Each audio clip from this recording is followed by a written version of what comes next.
Stop nabung saham, stop beli saham tanpa melihat kinerja perusahaan tersebut. Kalau gue ngajak teman gue beberapa yang memang mereka tidak menganalisa lebih dalam lagi sebelum mereka berinvestasi, gue tanya mereka beli saham apa, jawabannya mungkin kebanyakan ya, itu adalah saham Bank BCA dan juga BRI. Kenapa? Karena mereka itu melihat histori ya, dari 10 tahun yang lalu BCA dan BRI itu cenderung harganya naik. Itu memang pemikiran gua seperti dulu. Tapi bagaimana dengan saham Sido Muncul yang dulunya juga naik, sekarang malah turun.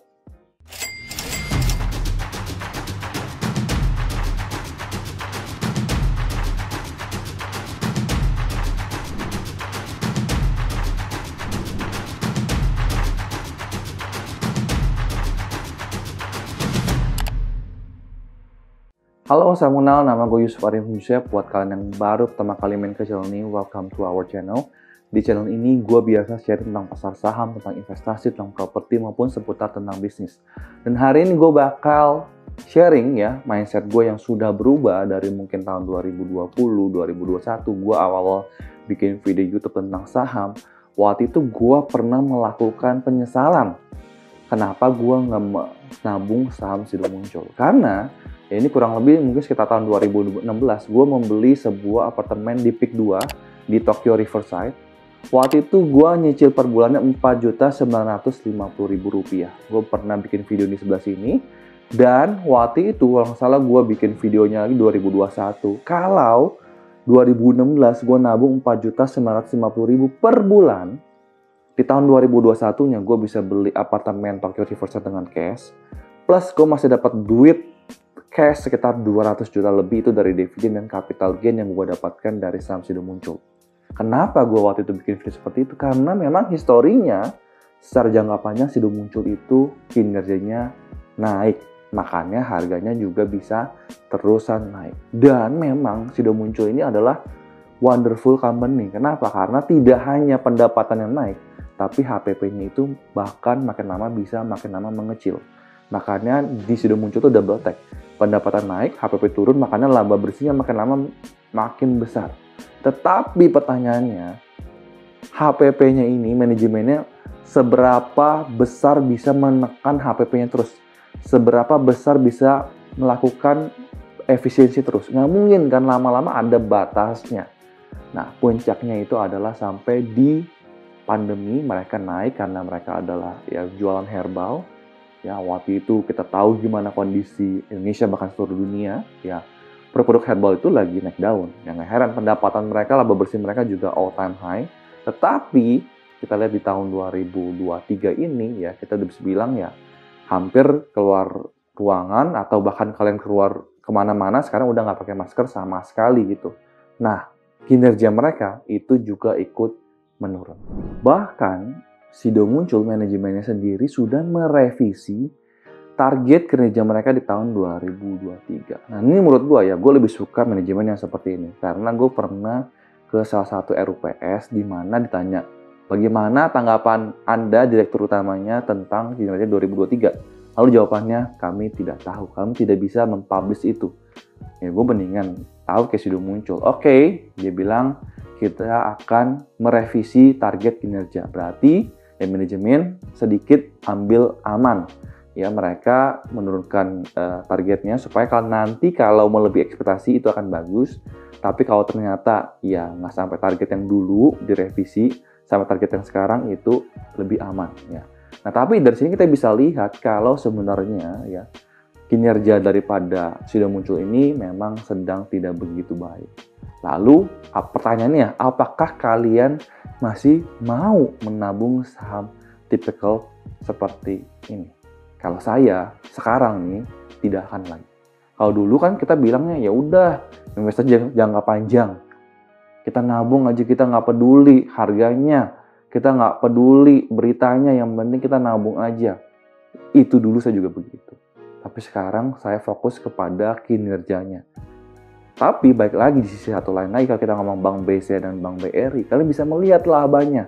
Di tahun 2023, kedua perusahaan bank terbesar di Indonesia ini, itu labanya lagi all time high.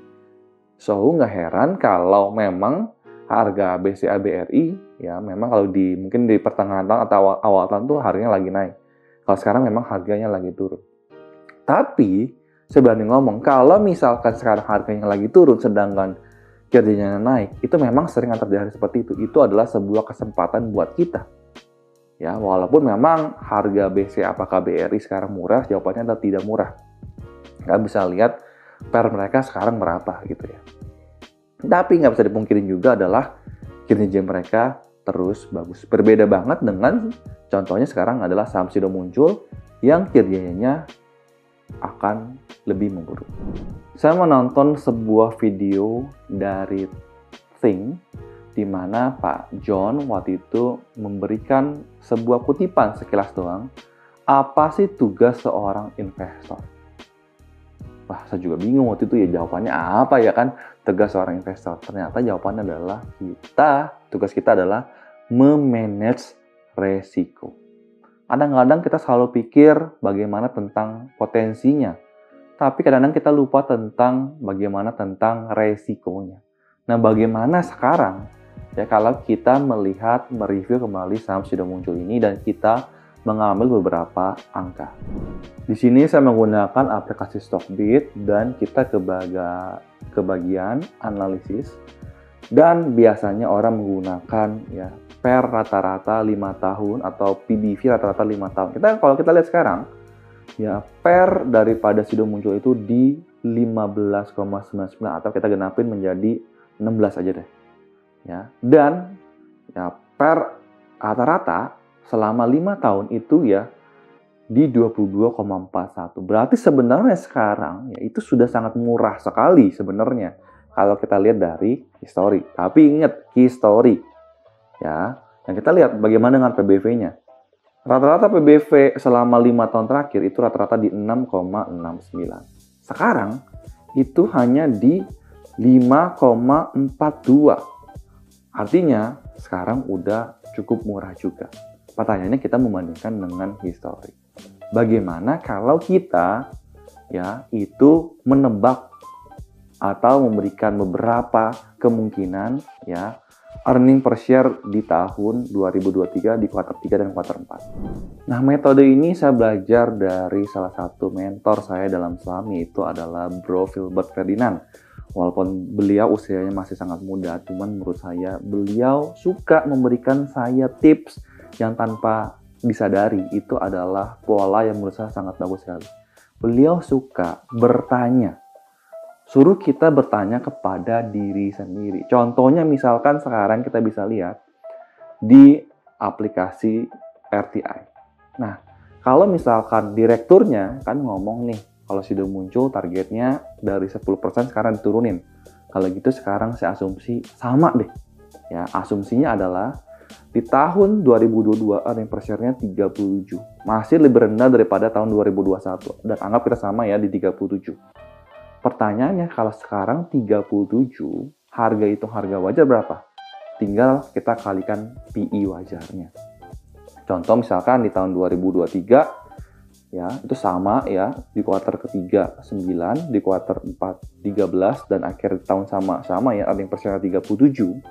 Maka kalau Anda mengambil tabel dengan PI rata-rata 5 tahun, misalkan di 22 kali, ya, kita bisa mengalihkannya. Bagaimana mengalihkannya? Yaitu adalah 22 kali tadi dikali earning per share-nya 37. Maka harga wajarnya adalah Rp814. Dan berarti harga sekarang berapa? Harga sekarang itu di 590, artinya murah dong. Boleh kita berpikir seperti itu. Nah, sekarang kita asumsikan dan ada adanya ya. Itu kalau orang-orang masih mau beli saham Sido Muncul dengan per 22 kali. Pertanyaannya, per 22 kali apakah murah? Jawabannya kan tentu tidak. Sekarang kita juga akan membandingkan ya, kita melihat tepatnya Unilever bagaimana rata-rata PI dia. Dulu rata-rata PI dia dijual di 34,52 kali. Bayangin nggak? Tinggi atau mahal banget ya kan? Nah sekarang kita bisa lihat PI-nya itu hanya di 30,23 kali. Bahkan sempat di 22 kali. Pertanyaannya apakah PI 22 kali murah? Tidak kan? Nah, itu karena memang di saat dulu ada orang yang memang berani beli di harga PI mahal. Sama kayak di saham Arto, saham BBHI. Kan ada juga orang yang beli di PI 100 kali. Ada gitu ya. Cuman apakah jangka panjangnya itu harga yang wajar? Tentunya tidak. Makanya kita ngomong investor itu harus manage resiko. Margin of safety kita harus tebal supaya kita aman daripada resiko. Jadi di video ini saya pengen sharing ya buat kalian yang memang pingin menabung saham, jangan lupa untuk memperhatikan kinerjanya. Kalau memang nggak punya waktu buat beli saham yang ABCD menganalisa, boleh nggak beli saham BCA BRI? Boleh. Tapi kalian pantau kinerjanya. Kalau ternyata ya kita tahu BCA kan BRI gimana kinerjanya selama ini, kalau memang masih bagus, ya udah nggak apa-apa kita terus tabung. Walaupun harganya sedang turun. Tapi kebalikannya, kalau kalian bisa lihat misalkan laporan keuangannya, oh ternyata Q3-nya mulai kurang begitu bagus. Kalian coba menganalisa lagi, kenapa sih Q3-nya kurang bagus? Ya. Dan di sini saya juga memberikan tips, kalau misalkan di Sido muncul ini, ya tiba-tiba ternyata di Q3 kurang begitu bagus, dan kalian belum masuk sama sekali, ya udah kita hold dulu aja. Tapi kalau ternyata nanti suatu saat, ya kita nggak tahu kapan, ternyata Sido ini bisa menemukan formula untuk mereka turn around, itu akan menjadi menarik sekali. So, kalau menurut saya sekarang sekelas saham Sido muncul, ya kita harus menemukan margin of safety yang lebih aman. Menurut saya itu adalah per 12 kali dengan perusahaan sekelas Sido muncul. Sekarang baru per 15 kali, ya udah nggak apa-apa, kita tunggu dulu aja. Kalau memang kita tahu ini perusahaannya bagus, kenapa kita tidak beli di harga murah? Dan kalau nanti ternyata earning per share per tahunnya itu bisa sampai 40 lebih lagi. Nah, maka saya nggak heran kalau suatu saat nanti per wajar untuk Sido muncul itu bisa berbalik ke rata-rata 5 tahunnya itu di per 22 kali. Jadi kita bisa beli di harga yang murah di per 12 kali, tunggu kinerjanya balik, dia bisa dinilai dengan per 22 kali. Jadi sekarang mendingan kita wait and see dulu. Kita coba cari ada nggak sih perusahaan yang bagus juga, tapi dijual di harga yang murah. Supaya margin of safety kita tebal, supaya resiko kita lebih tipis. Jangan lupa, tugas investor adalah memanage resiko. Mudah-mudahan video ini bisa bermanfaat buat kamu, dan sampai ketemu di video berikutnya. Salam cuan dan bye-bye.